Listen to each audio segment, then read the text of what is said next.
This is the shower head. We got that.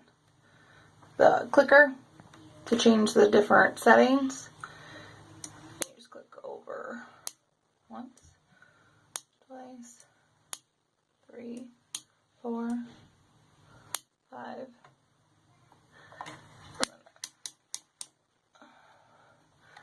And then it moves all the way back, side to side. Okay. And then to turn it on, so that's the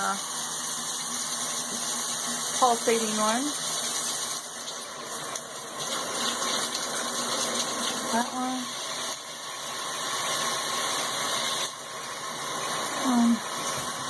And this one I'm not crazy about because it kind of splashes, and then this other one I really don't like at all because it really splatters. But we usually have ours on that one or that one. The two that we like the most.